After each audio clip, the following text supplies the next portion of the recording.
各位網友，歡迎收睇風水庫頻道。今日同大家講換天心。換天心係三元風水術一套改變吉凶嘅方法嚟嘅。三元風水術就講求嗰個時段轉變而產生嘅吉凶，而呢啲時段係點樣嚟分隔呢？佢係以三元九運作為分隔，九個運，每一個運就係管20年。而家就係下元九運，喺2024年打後20年就係下元九運啦。對上20年就係下元八運。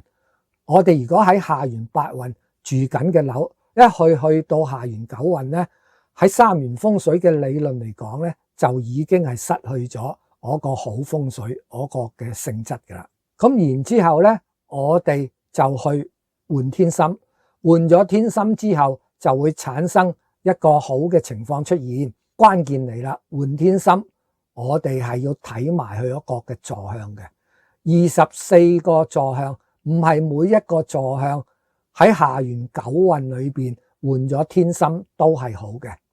嗱，我頭先就講話八運轉九運啦，其實我哋七運轉九運亦都可以換天心，六運去到九運你亦都可以去換天心。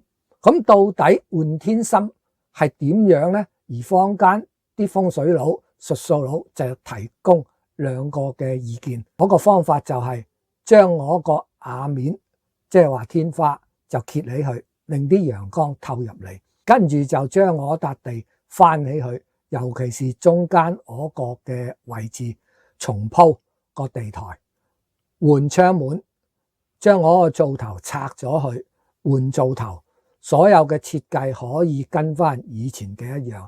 換完之後，你呢一間屋就係當咗你係一個下元九運建成嘅屋，陰宅都係咁樣嘅原理。然之後作一個吉凶嘅推算，咁呢個吉凶嘅推算就係嚟自嗰個玄空飛星個流命盤嘅。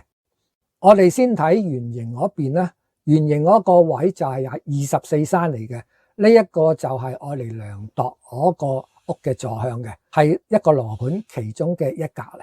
嗰個四方框就係我一間屋，嗰個紅點就係你間屋嘅中心點，俗稱為天心啦。呢一點就係個風水佬企喺度嚟度你嗰間屋嘅坐向嘅位置嚟嘅。我哋跟住睇下九宮格，九宮格嗰度有兩個，一個就係六運嘅盤，一個就係九運嘅盤。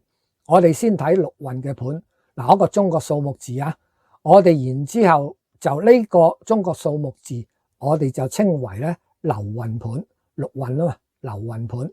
然之後再嚟根據佢嘅坐向，攞山星同水星出嚟就去飛啦。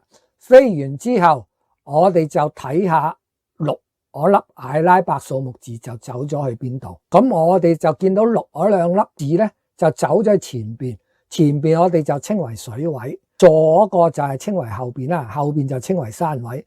兩粒六嘅星，一粒叫做山星，一粒叫做水星。我哋山管人丁，水管財，咁啊水星走入水位，咁啊旺財喎。咁我個山星就走埋入去水位咧，就對健康不利啦。咁呢個六運嘅樓咧，其中嘅一樣嘅嘢嚟嘅啫。因為呢啲盤就有好多嘅組合出現嘅，而呢一啲嘅盤嘅組合，我哋稱為咧三元九運下卦圖，一共有216個呢啲盤。如果計埋兼星咧，就有432個呢一啲嘅盤。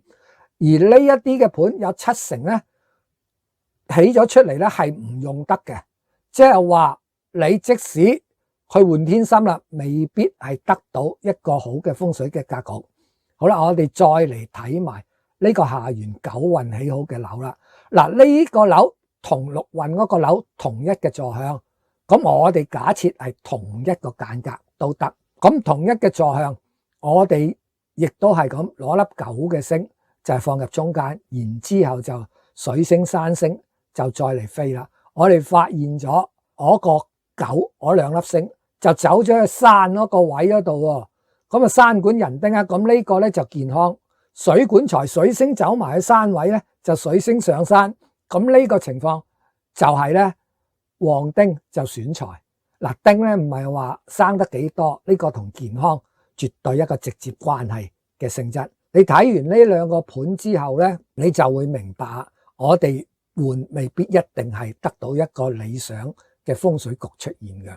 好啦，大家要知道一樣嘅嘢，點解我會設一個叫做6，一個叫做9呢？6啊，你睇下上面嗰個年份啦，咁呢個就係50年前起好嘅樓啊，即係話你喺50年前住緊嗰間樓，你去到九運裝修呢，就會用一個九運嘅盤重新呢就再嚟推算過佢嘅吉凶嘅，即係當你係喺九運建成噶啦呢一個嘅樓，咁呢一套呢就係3元風水術嘅方法嚟嘅。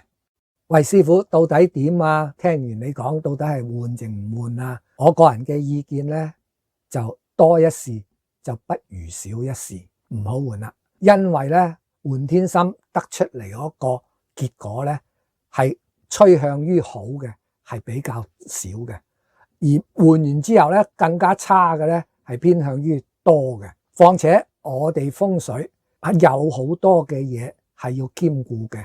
你外邊嘅環境咧，我哋稱為巒頭啊；你室內嘅間隔啦，你家私嘅擺放啦，呢啲都係我哋主要參考嘅資料嚟嘅。而你大廈嗰啲走路啊，嗰啲嘅嘢，我哋都需要留意埋。如果你屬於一啲偏埋一邊去信風水嘅，你就真係不如唔好信啦，以後都唔好信啦。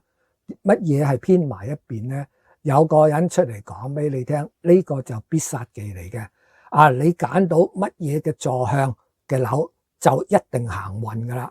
哦，你呢個嘅八字係適宜間屋紅色嘅、綠色嘅，風水唔係咁噶，唔係一兩樣嘅嘢就係可以將你改變咗佢嘅。